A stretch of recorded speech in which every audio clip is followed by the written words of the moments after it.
Tonight with an old hymn from Count von Zinzendorf, always a good way to get started. As we come back to our study through the history of the confession and the early churches and their involvement in the confession, as I mentioned a moment ago, we come to one of the most interesting and maybe the most important. It's hard to argue those sorts of things, but maybe the most important of those churches, which is the Petty France Church. As we mentioned, the Broken Wharf Church has kind of come back in popularity the last decade or so, but the Petty France Church was probably the leading church of that day, maybe not in terms of its size, but in terms of the pastors who were there and their influence over the other churches, at least theologically, doctrinally, etc. In fact, some of these churches we'll look at the Wapping Church next week, and the church at Wapping was, you could argue, also super influential. Because it was kind of the training church of the pastors. It's where the pastors really went and got trained under some great leaders there and then went elsewhere. So you'll see that some of these men will pop up from time to time in various churches, and that's why. So they're all important churches. They all had a major role to play in the events that transpired. But we want to look tonight at this one particular church, the Petty France Church, or the church at Petty France. Always remember these names come from the fact that there weren't many Baptist churches. So the Baptist church was noted for its location. And we were kind of joking about this last week, right? North Johnson City Baptist Church. It's the Baptist church when it was founded in the north of the city. It was the only one. So that's how you knew the one we're talking about. And Central Baptist Church is in the center of the city. That's kind of, it renamed itself after some time to be Central Baptist Church. It was originally, I think, the First Baptist Church. But this is kind of what happened. But anyway, to make a long story short, this is the church that was at Petty France. And Petty France actually is kind of confusing as to where it is in London, because there is a street now, I think up near St. James Court and Buckingham Palace, called the Petty France Road. But that's not where Petty France was in this era. Petty France was down near St. Mary's Axe, a place we've talked about recently, which is now the financial district of London. So like the Gherkin, that big Fabergé egg-looking building that's in London, that's right in the heart of the financial district. And St. Helens of Bishopgate, the material we use on Sunday mornings in Sunday school, that church is right there in the heart of it. And so too was this church in this day. I want to begin kind of walking us into this church's history by looking at its history through some of its most important men. And that's going to mean we're going to start kind of before this church existed and then look up until its kind of heyday. But the first name we would want to be familiar with is Benjamin Cox.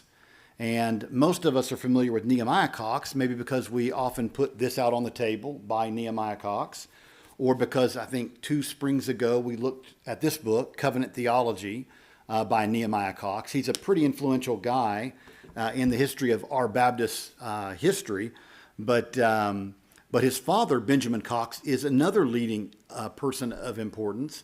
And so he was born in 1595. He was born to a Church of England minister, one who was kind of over his district. He was an important person. This gave Benjamin some great benefits. We've often talked about this. In fact, last week we talked about this. Growing up in the home of a minister gave you access to things not everybody had access to, like an education. The fact that you might follow in your father's footsteps meant that England society wanted you to get a good education, and your father was very much involved in making sure you did. And so Benjamin Cox got the very best education there in his father's district of Oxfordshire. And then, of course, it was just a short distance to Oxford to follow in his father's footsteps and to get his BA and MA at Oxford.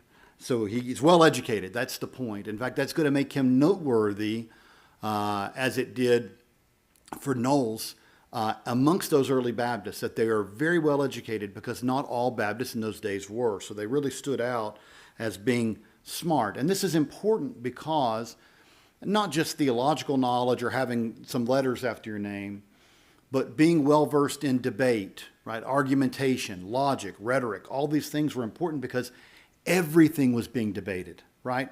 How did the Presbyterians challenge the Baptists in the early days to decide who's right about baptism? They'd call a debate. And you'd call 2 or 3 of your Baptists, and they'd call 2 or 3 of their Presbyterians, and the public would gather and decide. If you didn't have good debaters or people who were well-versed in rhetoric, you were going to lose those battles all the time. And so these men became very important in those early days of the ministry. And so, as we mentioned, he is well-educated. In the same year he received his BA, 1613, he was made a deacon in the Church of England. His intention in those early days was to follow in his father's footsteps and be an Anglican minister. 2 years later, he's ordained as a priest in the Church of England, or a presbyter, so this is very important. And it's not long after that he gets his MA degree. And so he's really an up-and-coming, moving guy, a coming man, as they used to say, on the scene. The next year after he graduates with his master's degree, his father dies. And so there's much speculation. Will he be offered his father's parish and this sort of thing? He also marries in that year. So a lot's happening. There's a lot of movement in his life at this time. So he becomes, in 1626, 6 years later, there's not good records for periods of his life, as this often happens in this day. He becomes both a lecturer and a preacher. And so he lectures sometimes during the week at churches where he's asked to do that by the bishop. He preaches regularly in cities like Crediton and Sanford. These are not big parishes, but again, the fact that so early he's given these roles is a good sign that they believe that he's moving up the chain of command. Likely had a son named James during this period as well, although he's not as significant to us in our history. This brings us to really the Laud years, the Archbishop Laud years, and we've talked about him. He came in under Charles I to crack down on nonconformity. These Puritans are getting too noisy. They're causing too many issues. They're leading too many people to question our doctrine as the Church of England. And somebody's got to do something about this. So Laud came in to purify, in a sense, like the Puritans were trying to purify it away from Anglicanism. He tries to purify it back to a more orderly vision of what Anglicanism should be in his mind. And many people point out that a lot of what that is like Roman Catholicism. He really is taking it more and more back to look like Roman Catholicism. And that, as we've talked about in previous classes, like in the Reformation, this is an ongoing battle, right, within the Church of England to look less like Roman Catholicism or to look more like Roman Catholicism, depending on who's on the throne of the nation. And so this battle now seems to be flaring up again as Laud is trying to crack down on nonconformity. And during this time, Cox comes to his attention. Now, Cox had a bishop who liked him. And so it seems like in every way he tried to shield him, but Cox still gets on the radar, and it causes him some problems. Later, he is charged. There's a man named Thomas Edwards who writes a book called Gangrene, and he's talking about the Puritan rot that's infecting our country, you know. And so one of his primary targets is Benjamin Cox. And he says, this man who is so unscrupulous that though we know now he was never an Anglican, he time set, that would be like just bided his time in the Church of England collecting a paycheck from the government.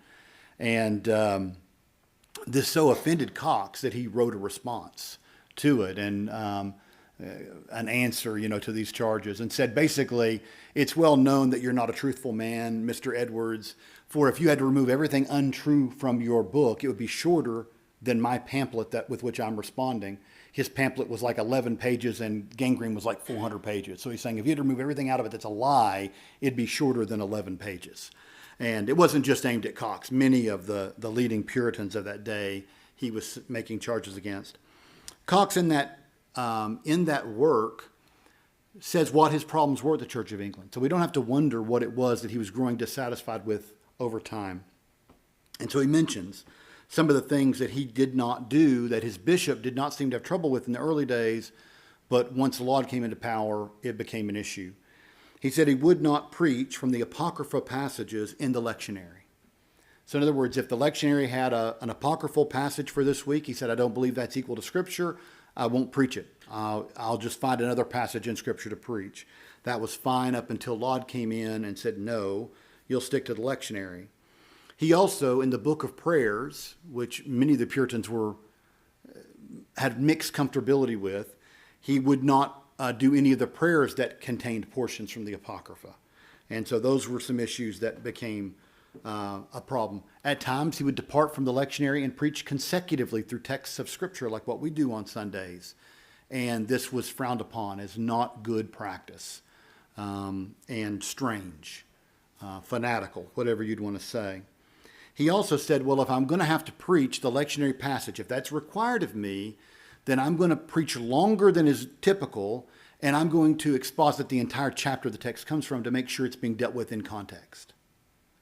And the bishop had been fine with that.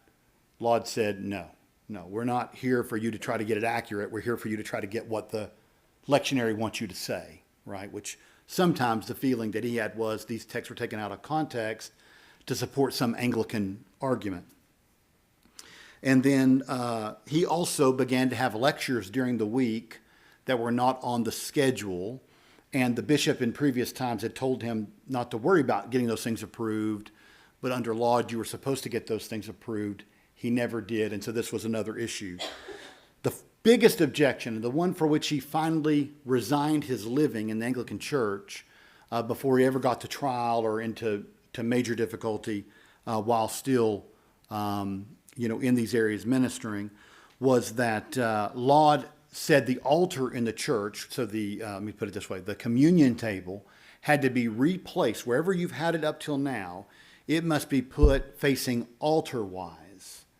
And this had been a big thing in the Church of England, a battle since the days of the Reformation, because under the Catholic days it had always been altar-wise. And the idea was to connect the Lord's table with the sacrifice upon the altar, because, of course, according to the Mass, in some sense, you are redoing the sacrifice, replaying it, whether it's a fresh sacrifice or simply replaying the sacrifice, whatever apologists for Rome want to argue, they're clearly tying it very closely to the idea of a sacrifice being offered. And the Protestants had long argued that that was one of the chief faults of Rome, was that it is not, Christ is not being offered over and over and over, but once and for all, right? He was offered once and for all. So this was the thing for which he just, in the end, he broke away. So in his final sermon, he preached on the non-biblical basis for the episcopate, that he did not believe there was good biblical argument for an episcopal structure to church government. We already see he's moving the Baptist and Congregationalist way in this day. And the bishop, knowing that he's not going to be staying long and knowing that this sermon had gotten out, like other people heard about this sermon, he doesn't know what to do, because if he doesn't report this, even though he likes Cox, if he doesn't report it, then he may be seen as being, an enabler of dissent and so forth. So he reports it. In the meantime, Benjamin Cox moves to London and begins to visit Thomas Lamb's church. Thomas Lamb is an early guy arguing for credo baptism or believer's baptism. So this is an interesting place for him to go. It seems he sought this church out. So he must have already been thinking through some of these issues, which we would argue this is one of the things we've always ribbed our Congregationalist brothers about. If you stand on the arguments they make for Congregationalism, it would lead you ultimately to say the church should be a body of believers who come in based on their own exercised faith by the grace of God, and therefore believer's baptism would seem logically to be the next step. And that's how the Baptists saw it. I don't find a lot of fault with that argument. So he goes to Thomas Lamb's church, gets involved there. There's some issues. Thomas Lamb has some doctrines that he's not a big fan of, but he stays there for a short time until he is summoned to Coventry, the great city of Coventry, where a congregation asks him to come because they've heard how smart he is, and they need an able person to argue against the doctrine of a guy who's causing a lot of issues in their town. You've probably heard of this guy, Richard Baxter. So they want Benjamin Cox to come and debate Richard Baxter. Now, can you imagine? That would have been an incredible debate to be at. The two of the, I don't know where you'd rank them, but two of the 20 greatest Puritans who ever lived were going to square off, in debate. And they wanted him to come in because Baxter was bringing in new ideas. And if you know anything about Baxterism, then you know there's some things he's a little bit wonky on. But regardless, the civil magistrates in Coventry will not allow that to go forward. And when Cox doesn't leave town, they arrest him, and he's in jail in Coventry for a year. For a year. And so already, we see some issues happening for him. By the way, it says something of Cox that Baxter would debate him because they had trouble finding someone that Baxter thought was up to his standard to debate. Because they would bring up, well, there's some minister an hour away, and Baxter would be like, yeah, no, I'm not going to waste my time debating that guy, But when he heard that Benjamin Cox would come, he said, okay, now a worthy opponent, So it says something of what people knew of Cox's education and reputation that he would come. By the way, when that debate fell through, Cox began to write what he would have said. And it actually ended up getting published, and William Kiffin and Knollys asked if they could also pen a section on it. So there was a work published by all three of those great early Baptists. So anyway, he returns to London once he's released from jail, and he starts attending the Church of John Spilsbury. And so this is the Wapping Church. I mentioned how we're going to see these church names kind of pop up. Different men were at different churches at different times. They didn't leave. You'd think with being Baptists, they got in some fight over here, and then they went over there and got in some fight over there. And then, it didn't happen that way. It was always seemed to be amicable in those days. They went, and the church at Spilsbury was very interested in training up people. And so Cox went there for a time and was very useful and learning some things. He was an early Baptist at this point. He wasn't really a leader yet. And then he could go somewhere else and serve. And we'll see that as we look at Wapping next week, that was really its specialty, was in training up ministers. And what a great task that is. To be a church that your way of God using you is to train up other people for service. Maybe they don't stay there, but you're sending people out, like missionaries in your own city to help churches and plant churches. What an amazing thing. Well, about this time, there's another debate with some members of the Presbyterian party in Parliament that's going to happen over baptism. And again, the mayor of London stops it. He's like, oh, I don't trust these Baptists. I hear they carry clubs and knives everywhere they go, which of course wasn't true. But anyway, you don't know. Did they not want it because they really worried about riots happening, or were they worried about losing the debate? I don't know. It does seem like those early Baptists had a really good track record in debate. It seems like the men like Knollys and Cox and Kiffin, they won a lot of debates. So anyway, I don't know. We'll leave it to you to decide what you think it might have been. We don't have good evidence to know. All right. When later they're writing about, again, the debate they would have had, these men, particularly Cox, argues for credo baptism on two main points. First of all, the regulative principle, the idea that the Presbyterians themselves often use, that if you're going to do it, you should have a scriptural basis for it, right? So in other words, if you're going to say we baptize babies, then show us in the scripture exactly where we're commanded to do so. And they argued, and they already knew this, that they would argue this because they'd been in some debates before, that there are times that we can, by good inference, read into the text things that aren't explicitly stated. And we would agree with that. There are things, there's no passage we can say, it says here the Trinity, but there are plenty of places where we can say clearly the Father is God, the Son is God, and the Holy Spirit is God, and therefore you have to reckon with that. And what the Old Testament says, that there is one God, O Israel, right? So we have to reckon with all that and put it together systematically. This is called systematic theology. Put it together and come up with an answer. But the Baptists were arguing this is never true of positive law, because positive law isn't meant to be inferred. Now, I'm going to just refresh this because we haven't been in covenant theology in a little while. There are two types of law, main types of law that they were debating about in this day. Moral law, this is what God has said and declared that in all ages is true, right? It is always wrong to be an idolater. It's not like, well, that was only for Israel. No, it's always wrong. It's wrong to be a murderer, right? To take someone's life in a guilty manner, that is always wrong. These aren't things that there has to be a new law stated on. They're eternally wrong. They're immoral. And then there is the positive law of God. And the positive law are those laws that God gives that are attached to a covenant that he makes. Okay? So that if I see an apple tree out here, some sort of fruit tree, I don't have to wonder, could that be the tree God said not to eat of? That was tied to a covenant made with Adam, right, in the garden. That tree, as far as I know, doesn't exist today, right? So that would be an example. What about I'm going to go out of here today and try to find something to eat for dinner, and I see, if there's some pulled pork nachos somewhere or something like that, I don't have to wonder, oh, wait a minute, didn't it say in Exodus I'm not supposed to eat certain foods? No, that was a positive command under that covenant, and that was made clear in the New Testament that was part of a covenant that is no longer binding. And so when you look at all these things, we recognize this idea of what we call positive law necessarily must be expressed fully, because God is saying to you, I expect you to follow every one of these things, right? That's in your covenant. So if he says, for instance, let's think of something like, well, don't eat pork. Let's say that's an exact law given. Don't eat pork. You don't have to wonder, well, what does that mean? It means don't eat pork, right? I mean, it's pretty simple. So their argument, those early Baptists are arguing, in positive law, give me an example where it has to be inferred. No, every time God expressly states the positive law as he wants it fulfilled. And so in the new covenant, we shouldn't have to wonder, should our babies be baptized or not? The argument is, if God didn't tell us to baptize them, then he doesn't want us to. And further, they would argue, in fact, everywhere we find the command to baptize, it's always accompanied to things like repent and believe, which babies aren't able to do.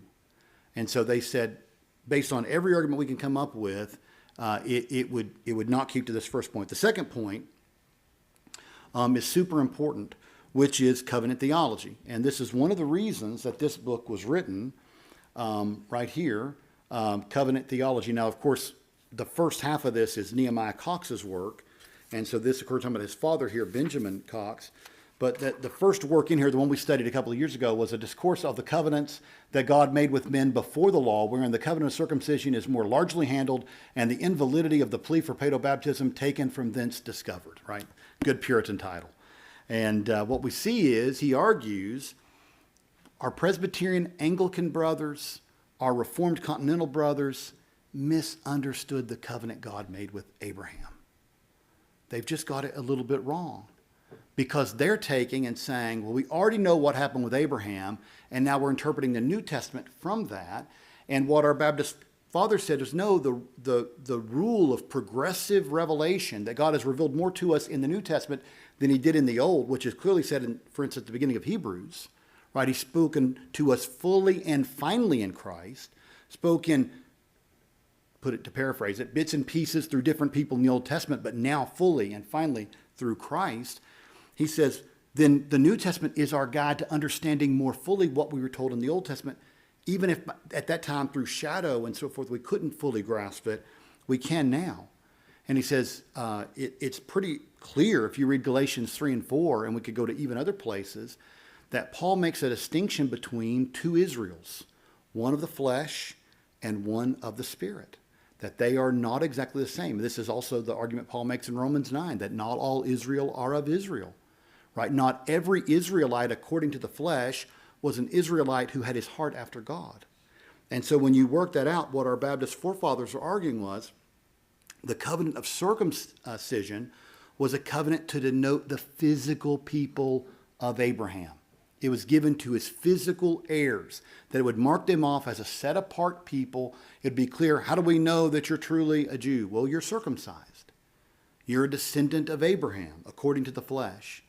But that Paul makes clear, if you're reading the Old Testament carefully, that circumcision was not marked you off as a true Israelite of God, a true person of God.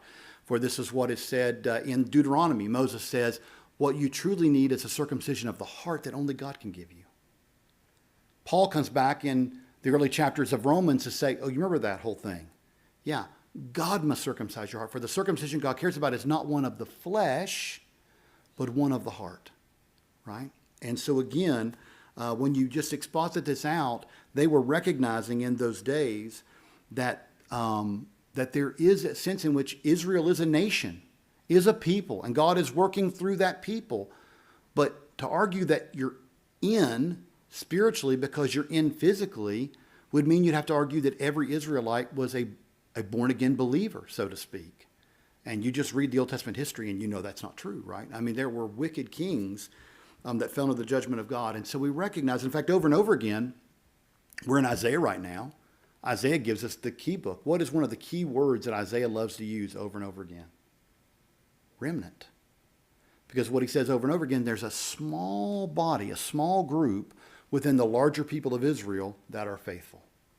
Right? The majority of Israel has gone astray, but God is preserving a remnant, a remnant. And so again, we see this idea, and they were noticing this. And we could, if it's our purpose to exposit covenant theology, we could go further. But these are still really the best two Baptist arguments. Even after all these years, they got them in the first 20 years. And they're our best arguments. Because otherwise, if you don't argue that's true, then why don't we baptize our babies? Because Abraham was told, right, that his children should be circumcised. And if baptism is the answer to circumcision, then why don't we do it? Now, we'd also argue we don't believe that it is the answer to circumcision. But anyway, that's a whole other argument. All right. He's back in London. He's doing much great work. He eventually ends up at Thomas Kilcop's church. Thomas Kilcop is a man I wish we knew more about.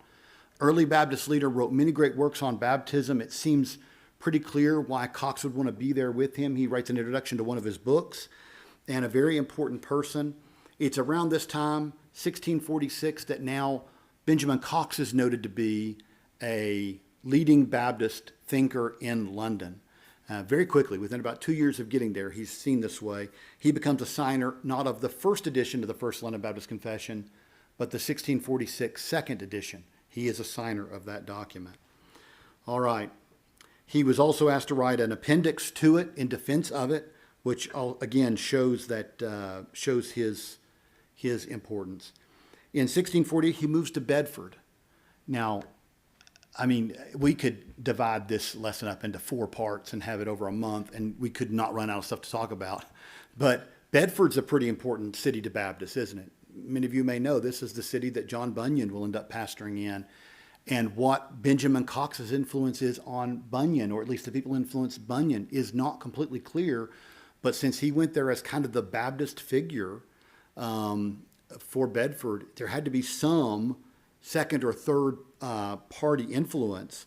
But whatever the case, he goes there and ministers in Bedford. It's there in 1650 that his son Nehemiah is born, who we'll talk about in just a moment. He became the leading Baptist figure in the area. All throughout Bedfordshire, he was traveling around, and during that time likely met, we don't know these things, but just likelihood is he met a man named Edward Harrison. Edward Harrison was another man who'd grown up in the Church of England. His father was Lancelot Harrison, a leading figure in the Church of England, and again made sure he got the Cambridge education. He got his master's degree at Oxford. Super educated guy, and he's also having Congregationalist and Baptist leanings, and they're in this same district together where Cox is traveling around and organizing churches. To think that they didn't meet at some time is almost unthinkable. When you see how close their history is moving forward, it would be almost impossible to think that they didn't meet during this time. So eventually, after much trouble, he ends up going back to London. Benjamin does, and ends up at the Petty France Church. Now this is a church that needs some good leaders, and sometime right around then, a few years later, Edward Harrison comes and joins him there as another pastor in the congregation there. And they go through many difficulties, many arrests, many persecutions, those sorts of things. But there's some question as to when Benjamin Cox died. Many people say 1664. It's really the last regular record we have of anything that he accomplished. And he was such a leading figure, you don't think he would just vanish, right? So you figure he must have died. And that day, people died pretty easily. And so it makes sense. But there's one reference 12 years later in a court document in a probate court where a woman has died. She was a member of William Kiffin's church, a wealthy widow. And she left in her will, quote, well, first of all, a large amount of money for the care of, quote, some poor, decayed, and aged ministers. And then she mentions Knowles, Cox, and Forty. Henry Forty was another one of the leading Baptists. We won't cover him in this class. but another man that you can read, a very interesting guy. Benjamin Keach has a great work on the everlasting covenant. And actually, that is a sermon that he preached when Henry Ford died. He preached that as his funeral sermon. And but we know of no other Cox at that time who would be aged and in need of care. So it's at least possible he went on for many years, but maybe was incapacitated. You know, there are things that obviously can happen to us that incapacitate us, which might explain why he was not active. Well, I want to mention then, as we move forward, having mentioned Edward Harrison and Benjamin Cox, that his son Nehemiah is an interesting figure. Nehemiah Cox, of course, we mentioned earlier, 1650, born in Bedfordshire. And during this time in Bedfordshire, we don't, and by the way, we have no actual record of his birth. There's just some records later on that would tell us about the age they think he was then, and you just backdate to about 1650. But like a lot of things in those days, you don't have the records. The first historical record we do have is from the Bedford Church Book in 1669, when he's voted into the membership of the Bedford Church that's pastored by John Bunyan. So he becomes a member of John Bunyan's church, is there in Bedford. Whether he didn't follow his father to London, he stayed behind. We don't know these details. That often happened. It was expensive to travel, and people didn't often have a lot of money, and so they would leave family behind in places where it's cheaper to live. I mean, I have grandparents that have stories like that. So even in modern history, that was not uncommon, right? And so that's what happens. He stays behind. He joins the church. His opportunities for formal education were limited because during the period in which he lived, he kind of had a strike against him, which was there were times where the Puritans who were head of some of the institutions were leaning typically more Presbyterian and sometimes didn't allow Baptists in. There were times like that. And so it's not clear what his opportunities were, but he's super well educated.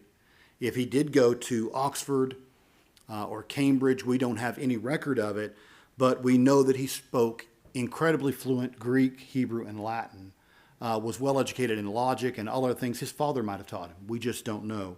But a well-educated man. This will make him a great asset to the church at Bedford and to anywhere he goes in this day, right? He's extraordinarily educated for any group he would be amongst, but particularly here at Bedford. John Bunyan, as we would know, one of the finest, greatest writers and preachers who ever lived, but not a well-educated man. And you may remember that one time John Owen was speaking before the king and asked why he had not been there the day before. And I expected you here, to teach me some scriptures. And he said, oh, I made a trip down to hear John Bunyan. And he said, that tinker? Why would a man of your learning waste time going to hear a tinker preach? And he said famously, oh, I would give up all my great learning to preach one sermon as that man preaches. So it must have been an experience to hear John Bunyan preach. But whatever the case, Bunyan is not well educated, but he is a man with fervor and zeal for the Lord and great biblical knowledge. I think it was Spurgeon that said, if you slice his arm, he bleeds bibline, right? So he was a man who knew the scriptures. And so anyway, but very quickly, Nehemiah Cox becomes very important to the congregation at Bedford. Within 2 years, we see him in the church books, the record books, being given what would be pretty serious clerk-like duties. Write a letter to such and such person. Contact this person who's being put under church discipline. Contact this person at the church requesting this. He's given a lot of responsibilities that would not be common to be given to a young man, 19 years old or so. I guess at this point he's 21, who's been in the church such a short time. But I think it's because he's so well educated, so well able to write well. And on top of that, I think his father is a credit to him, right? They know his father by reputation. Of course, he was in that area. And so in 1671, so this is not long after, he is maybe later that same year, he's noted as a gifted brother. Now, this is a designation the Baptists used. One of the differences in our theology, ecclesiology from Presbyterians are Presbyterians have deacons and they have elders, but they break elders down into two classifications of teaching elders and ruling elders, right? So ruling elders are ones that aren't necessarily gifted to teach. And from the very beginning, Baptists said, show us the biblical warrant for that, right? There's a description given of elders that they must be apt to teach. Doesn't say unless they're ruling elders, right? So elders must be able to do those things. And so they stuck to that. But a gifted brother was much like what we think of today in terms of licensing someone to preach. So if you've ever been around that happening, oftentimes a young man will show some gift and zeal for preaching, but we don't see, whether it's because of his age or just haven't known him long enough, we say, yeah, he knows the scriptures, he preaches with good zeal, but we don't believe we see evidence of the qualifications for eldership, right? There's a whole lot there, moral qualities and tested and all that sort of thing, that you might say we don't see those things. And our confession states that not everyone who is called to preach is called to be an elder, right? There are people who are great preachers, and they're not ever elders. And so again, the gifted brother could be in that category somewhere. We're trying to figure it out. They're gifted. We want them teaching and even preaching, but they're not elders. They don't have that, whatever is needed there in terms of our testing of them to know they can keep things confidential or whatever it would be. They're not there. So he's identified as one of these men, and he begins to teach and he begins to preach, and he's invited to other churches to teach and preach, which is another thing about licensing. I was licensed at this church before I was ordained at this church. And then other churches would hear about me and they'd ask me to come preach, and they would say, you are licensed. I'd say, yes, I've been licensed by our church. It's a way of our church saying we trust this guy and don't mind him going out there and preaching. We feel he's tested in that sense. So he's doing all those things, but then a few years later, he gets under church discipline in John Bunyan's church himself. And it's not, again, perfectly clear from the wording in the books exactly what happens, but I think we can piece it together from the history around him, which is he was charged with causing some sort of division or rent in the fellowship. It's well known his father was a believer in closed communion. He will go on himself, Nehemiah Cox, to be a firm believer in closed communion. John Bunyan was not a believer in closed communion. John Bunyan was a very firm believer in open communion, which means, if you're a believer, you can take of the communion. Whereas a closed communion, of course, could have different meanings. For some, it meant you need to be a member of our congregation to take it with us. For others, it would mean something like we need to confirm that you're a baptized believer. So Bunyan had no problem with Presbyterians joining his church, not being rebaptized if they didn't feel they need to be, and being full members of the church. Other Baptists didn't agree with him on that.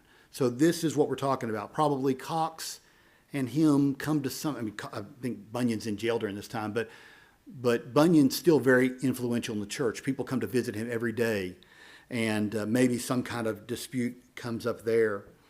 Cox admits that he was wrong. He knows the church's beliefs, and he should not have pursued it. And he ends up leaving to go to London not too long after this. I want to say before I do that, I mentioned this a couple of years ago. It's an interesting thing on how smart Cox was, Nehemiah Cox. He gets arrested in Bedford, thrown into jail, probably in the same jail that Bunyan's in, and charged with something he said in the pulpit that was injurious to the Church of England and to the government. And they bring him to trial, and he starts making his defense in Latin. And, of course, none of the prosecutors know what he's saying. The judge doesn't know what he's saying. And so they say, what are you doing? And he says, I want to give my defense in Latin. And according to apparently an ancient law in the books, you could defend yourself in whatever language you wanted to, and that forces the prosecution to answer you in that language. And so they had to find somebody in town that spoke Latin to join the prosecution side. So then he switched to Greek. They found somebody that spoke Greek. So he switched to Hebrew, and they couldn't find anybody to speak Hebrew, so they had to drop the charges and let him go. So anyway, a very clever man. Anyway, he goes to London. He's called by the Petty France Church. Now remember, this is a church that in its very earliest days getting off the ground, his father had a hand in, along with Edward Harrison, in getting it started. He goes back now and is hired, not, I don't know if hired is the right word, but ordained to be an elder there, along with a man named Mr. Collins, which his name wouldn't have meant a lot to the people in Bedford. But William Collins is an interesting man. There's not a lot said about him, but it's pretty spectacular what is said about him. He went to Oxford. He went to Cambridge. He stayed way too long, earning degree upon degree. They said he had like the most extensive education of anybody in his age. And then he left and went on an educational tour of Europe for a couple of years. So he must have come from money. And then he comes back, and the Church of England begs him to join them. They beg him over and over again, please, we don't want to lose you. You're the finest mind of your generation. He goes to the Petty France Church for his first job, this independent Baptist congregation that everybody in society would have turned their nose up to. He goes there to be a minister. It's around this same time, a couple of things are happening that are all important really quick. I don't think the church can afford a multitude of ministers. And this might explain to us why Nehemiah Cox takes the route he takes. He enrolls in medical school, which is the key things was to have steady hands and good Latin, and he had those. So he goes to medical school, and he will graduate 7 years later from medical school and will be a doctor of medicine in London. Again, one of the premier theologians of his day, a medical doctor of his day. He was the Martin Lloyd-Jones of his day, I guess we could say, but a fascinating guy. When he gets there about this same time, and I think he does that to be able to provide for himself because he knows the church can't provide for all these men that are there, and he wants them to take care of guys like William Collins. So anyway, this same time, you may remember a name we've talked about before that has popped up, Thomas Collier, an early Baptist who was writing a lot of questionable things.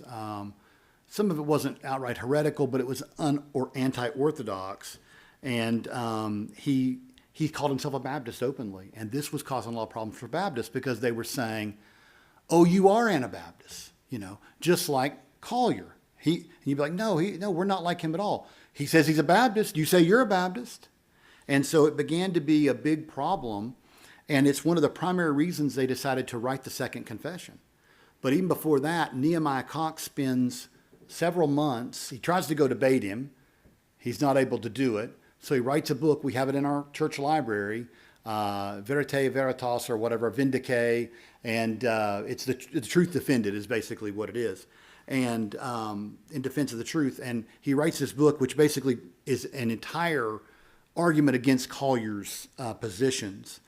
And then said, in addition to that, to make clear where we stand, we need a new confession. And he said, I know my father helped sign an earlier confession. And there were men like Keach. Think about this. And I want to mention something about Keach at the end. We're not going to be able to get to Keach this year, this semester.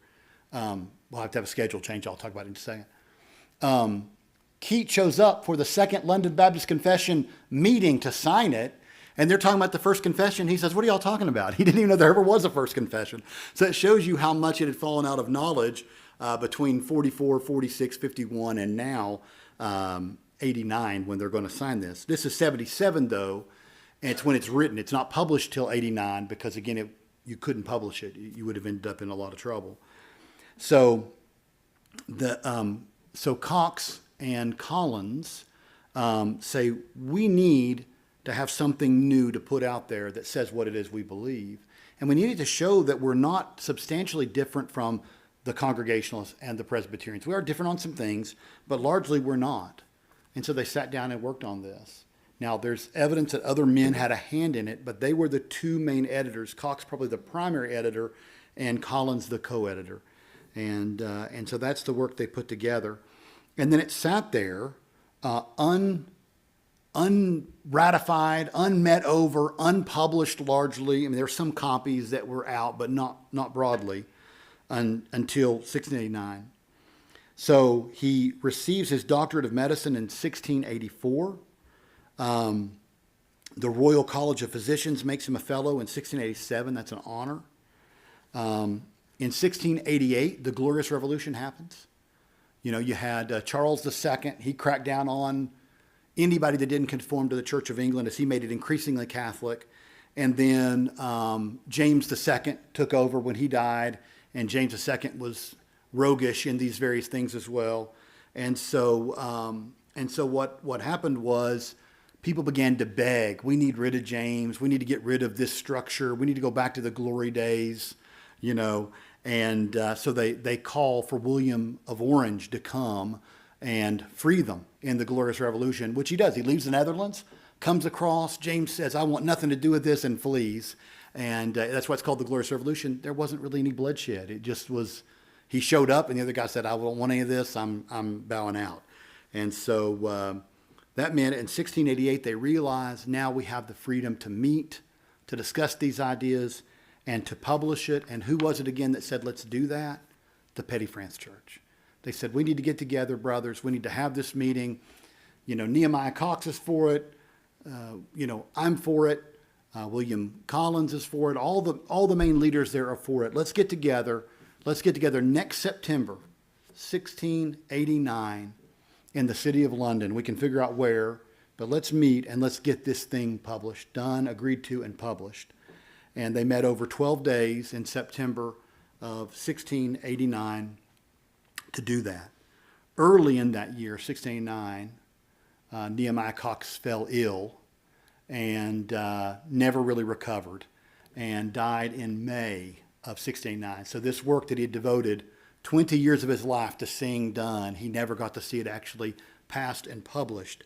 But just knowing that it was going to, I'm sure, was something that was a burden off his shoulders. He died at 39 years old. Now, I want you to think about the man went through medical school, pastored churches, wrote documents, wrote several books that are still influential today, and did all that in 39 years. It's amazing. This book, which we'll come around to again at some point, excellent resource to understand what Baptist theology is in terms of covenant theology. And then we put this out. He wrote on biblical elders and deacons. What is it Baptists believe about the government of the church? Right here it is. And it's what we've largely believed throughout our history. And so until really the 20th century, things got a little off track. But it's what we've largely believed. And I want to mention one other name in closing. When Nehemiah Cox died in 1689, it left William Collins to be kind of the dominant figure. He wasn't the only pastor. It was elders. So they had several pastors. William Collins was the leading of them, though. He was the known and respected one. But a man came and joined him that year in the ministry who would become a very influential pastor in these glory days of the Petty France Church.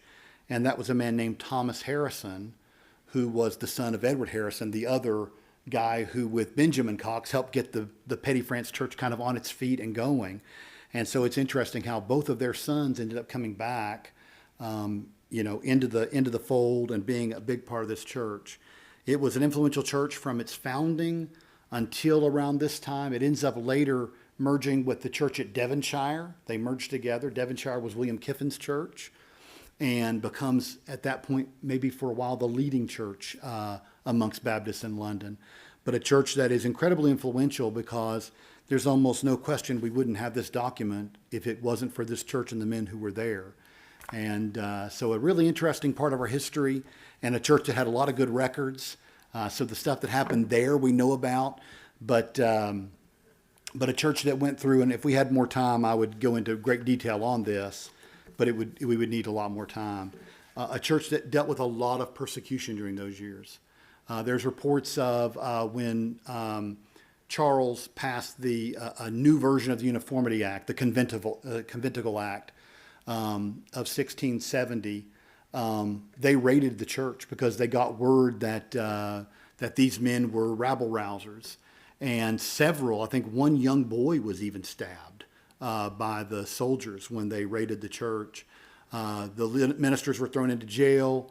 The mayor of London told them if he ever catches them meeting again, he'll tear their building down. This is the kind of stuff they went through for years. And,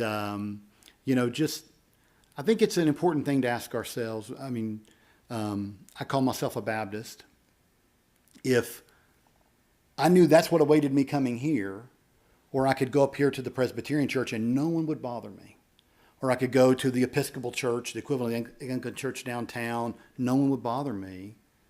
Would I come here? Do I believe enough in these doctrines and what we stand for to say, let them throw me in jail, let them beat me up, let them kill me? Would I still come? I think I've settled that answer in my own mind, as it may come to that day, who knows, one day. But we need to realize these people believed these things. It wasn't like, when we talk about covenant theology, it wasn't like, oh, that's interesting. No, they believed this is the truth. They believed God made a covenant with Abraham, but you need to rightly understand that covenant and why we don't baptize our babies. That the seed of that covenant was not Abraham's immediate offspring, but as Paul tells us in Galatians, his seed was singular, one, even Christ. And so again, when you work through all these things, you'll see they were willing to die for these things. And so often, I don't know, I can't speak for everybody here, but I know a lot of times as Baptists, we didn't even know why we were Baptists. We just knew it had something to do with baptism, but we didn't really know why or why we would defend such a position. And these men were dying to be able to go to and have Baptist churches. And so I just want us to think through that and realize the courage we see in these men and women. It wasn't just men showing up to church, right? There were women in these churches too, and children. And they believed these things, and they believed it was important, and the Word of God and the truth, and it was worth suffering for.